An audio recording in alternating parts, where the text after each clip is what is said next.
नमस्कार, स्वागत है आप सभी का खबरगढ़ के आज दिनांक 14 अगस्त 2020 के दैनिक खबर अंक के साथ, जहां आप जानेंगे आज देश भर की सारी बड़ी खबरें। मेरा नाम है गौरव राय। अब जान लेते हैं आज दिन की बड़ी सुर्खियां जो आज खबरगढ़ की सुर्खियों में सबसे आगे है। पूर्व राष्ट्रपति प्रणब मुखर्जी की हालत में कोई सुधार नहीं। केंद्रीय खेल मंत्री किरेन रिजिजू ने देश की सबसे बड़ी दौड़ फिट इंडिया फ्रीडम रन का शुभारंभ किया। इसका आयोजन 74वें स्वतंत्रता दिवस के उपलक्ष्य में 15 अगस्त को महात्मा गांधी की 151वीं जयंती 2 अक्टूबर तक किया जा रहा है। राजस्थान विधानसभा का सत्र शुरू। अशोक गहलोत सरकार ने विश्वास प्रस्ताव पेश किया। स्वतंत्रता दिवस के अवसर पर 926 पुलिसकर्मियों को पदक प्रदान किए गए हैं। 215 पुलिसकर्मी को विशिष्ट साहसिक कार्यवाही के लिए वीरता का पुलिस पदक प्रदान किया गया है। 80 पुलिसकर्मियों को असाधारण सेवा के लिए राष्ट्रपति पुलिस पदक दिया गया है। देश में लगातार दूसरे दिन रिकॉर्ड 8 लाख से अधिक नमूनों को कोविड-19 जांच स्वस्थ होने की दर बढ़कर 71% से अधिक। बांग्लादेश के बाढ़ की स्थिति में सुधार के बाद जनजीवन सामान्य हो रहा है। अधिकांश नदियों का जलस्तर कम होने के बाद बाढ़ प्रभावित क्षेत्रों के लोग अपने घरों को लौट रहे हैं। अब खबरें राज्यों से। उत्तर प्रदेश संक्रमितों से मनमानी फीस वसूलने वाले अस्पतालों को हेकड़ी बंद। उत्तर प्रदेश में अब कोरोना के इलाज के लिए प्राइवेट अस्पतालों का रेट तय किया गया है। लखनऊ के chief medical officer RP Singh ने आदेश जारी कर कोरोना का इलाज कर रहे निजी अस्पतालों के लिए रेड कार्ड जारी किया है। बढ़ते कोरोना संक्रमण के फैलाव को काबू में करने के लिए अगले 15 दिन और पड़ोसी राज्य महाराष्ट्र से आवाजाही पर रोक रहेगी। प्रशासनिक अनुमति लिए बिना कोई भी व्यक्ति महाराष्ट्र नहीं जा सकेगा। 1 जुलाई से प्रतिबंध लगाए जाने के बाद से प्रशासनिक अनुमति लेने के बाद ही प्रदेश की सीमा से महाराष्ट्र में जाने और महाराष्ट्र से जिले में आने की अनुमति दी जा रही है। बिहार के युवाओं को मिलने वाली है नौकरी की सौगात। बिहार पुलिस में 1998 दरोगा और 215 सार्जेंट की नियुक्ति के लिए ऑनलाइन आवेदन की प्रक्रिया रविवार से शुरू होगी। बिहार पुलिस अवर सेवा आयोग ने नियुक्ति के लिए विज्ञापन जारी कर दिया है। विज्ञापन के अनुसार पुलिस सब इंस्पेक्टर के 1998 और परिचारी के 215 पदों पर नियुक्ति की जानी है। मुख्य परीक्षा में सफल हुए आवेदकों को शारीरिक जांच परीक्षा से गुजरना होगा, जिसमें आयोग ने महिला आवेदकों के लिए विशेष हिदायत दी है। कुल नियुक्ति में 35% यानी 683 महिलाओं की नियुक्ति होगी।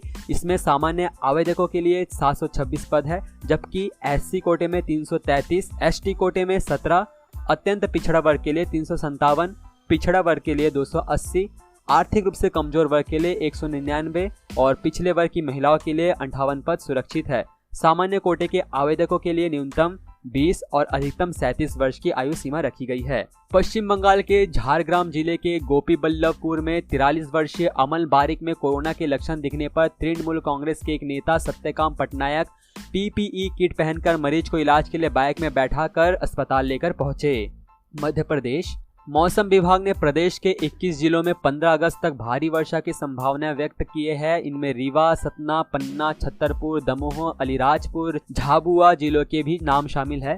मौसम विभाग ने लोगों को घर से बाहर निकलने से पहले अपनी उचित व्यवस्था कर लेने को कहा है। तमिलनाडु 1000 लाइट्स विधानसभा क्षेत्र से विधायक कुका सेल्वम के द्वारा बीजेपी की प्रशंसा किए जाने पर उन्हें DMK पार्टी से निकाल दिया गया है।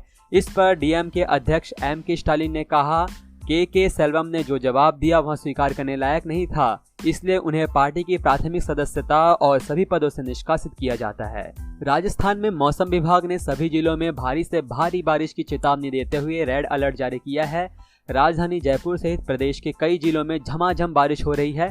मौसम विभाग की माने तो प्रदेश के अजमेर, भीलवाड़ा और राजसमंद जिलों में खासतौर अगले कुछ दिनों में तेज बारिश देखने को मिलेगा। कर्नाटक के बेंगलुरु में मंगलवार रात कांग्रेस विधायक श्रीनिवास मूर्ति के घर पहुंचे हुए हमले को लेकर कर्नाटक के गृह मंत्री बसवराज बोम्मई ने मीडिया से खास बातचीत की। बातचीत के दौरान राज्य के गृह मंत्री ने घटना को लेकर कहा कि इसमें SDPI की भूमिका के सुराग मिले हैं और इस पहलू पर विस्तार से जांच की जाएगी। कर्नाटक के गृह मंत्री ने आगे कहा, हमने पहले ही उस संगठन के कुछ सदस्यों को गिरफ्तार कर लिया है। मुजम्मिल पाशा SDPI का जिला सेक्रेटरी है। फेरिजी पाशा, अफरोज पाशा और शेख आदिल सभी उसी संगठन से है जिन्हें गिरफ्तार किया गया है। गुजरात BSF पुलिस, तटरक्षक बल व भारतीय नौसेना ने ज्वाइंट ऑपरेशन से गत लगभग 4 महीने में गुजरात में क्रिक व जखौ तट से चरस के 1-1 किलोग्राम के लगभग 1300 पैकेट जब्त किए हैं। इस मामले पर BSF ने कहा कि चरस पैकेट की जब्ती एक नया ट्रेंड है जो राज्य में कार्यरत सभी सुरक्षा एजेंसियों के लिए चिंता का कारण है। ओडिशा में कोरोना गाइडलाइन का पालन करते हुए स्कूलों और अन्य शैक्षणिक संस्थानों में स्वतंत्रता दिवस समारोह के आयोजन पर प्रतिबंध किया गया है। कोरोना संक्रमण एवं बच्चों की सुरक्षा को देखते हुए स्कूल में स्वतंत्रता दिवस समारोह में छात्र छात्रा भाग नहीं लेंगे। ये निर्णय राज्य विद्यालय एवं जन शिक्षा मंत्रालय की ओर से लिया गया है। जन शिक्षा मंत्री के अनुसार स्कूलों में तिरंगा फहराते समय केवल प्रधान शिक्षक, उप प्रधान शिक्षक तथा शिक्षक शिक्षिका ही उपस्थित रहेंगे। कोविड-19 संबंधी दिशा निर्देशों का अनुपालन करते हुए स्वतंत्रता दिवस समारोह मनाया जाएगा। केरल कोरोना के 1564 मामले सामने आने के बाद प्रदेश में कुल संक्रमितों की संख्या 39,708 के आसपास पहुंच गई है, जिनमें से 25,688 से ज्यादा लोग ठीक हो चुके हैं। इसी के साथ वर्तमान संक्रमितों की संख्या 13,842 के आसपास बची है। झारखंड मुख्यमंत्री हेमंत सोरेन और राज्यपाल द्रौपदी मुर्मू शुक्रवार को झारखंड सरकार के नए प्रतीक चिन्ह का अनावरण करेंगे। असम में भाजपा विधायक शीलादित्य देव विवादित टिप्पणी मामले में गिरफ्तार कर लिए गए हैं। शीलादित्य देव पर सम्मानित विद्वान पद्मश्री स्वर्गीय सैयद अब्दुल मलिक को बुद्धिजीवी जिहादी कहने का आरोप है। शीलादित्य होजाई से भाजपा विधायक है। शीलादित्य देव के खिलाफ कई संगठनों ने कई शिकायतें भी दर्ज कराई है। पंजाब कोरोना के बाद पंजाब को वित्तीय संकट से उभारने के लिए राज्य सरकार को आर्थिक विशेषज्ञ मोंटेक सिंह आहलूवालिया के नेतृत्व में गठित समिति ने अपनी अंतरिम रिपोर्ट सौंपते हुए मुलाजिमों का वेतन न बढ़ाने और बकाया डीए एरियर न देने की सलाह दी है।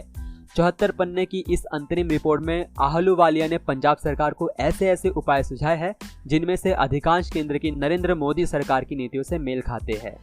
छत्तीसगढ़ के महासमुंद जिले के पुलिस अधीक्षक प्रफुल्ल ठाकुर ने बृहस्पतिवार को बताया कि पुलिस को रायपुर के एक शख्स के महासमुंद में अवैध नशीला पदार्थ बेचने की कोशिश करने की जानकारी मिली थी। इस सूचना पर कार्रवाई करते हुए पुलिस ने बुधवार को NH 53 पर घोड़ारी चौक से 30 वर्षीय शंकर लाल वैष्णव को 1.46 करोड़ रुपए की ब्राउन शुगर के साथ को गिरफ्तार किया गया है।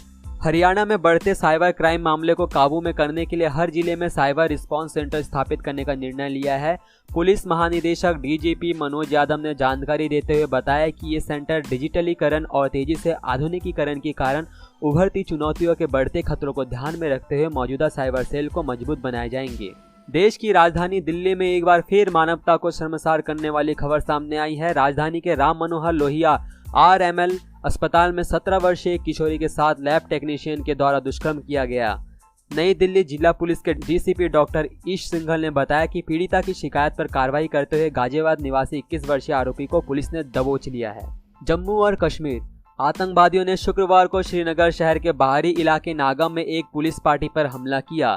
इस पर कश्मीर जोन की पुलिस ने ट्वीट कर कहा कि आतंकवादियों ने नागम बाईपास के पास पुलिस पार्टी पर अंधाधुंध गोलीबारी की। इस हमले में 3 पुलिसकर्मी घायल हो गए। उन्हें इलाज के लिए अस्पताल भेज दिया गया, जहां 2 लोगों की शहादत हुई।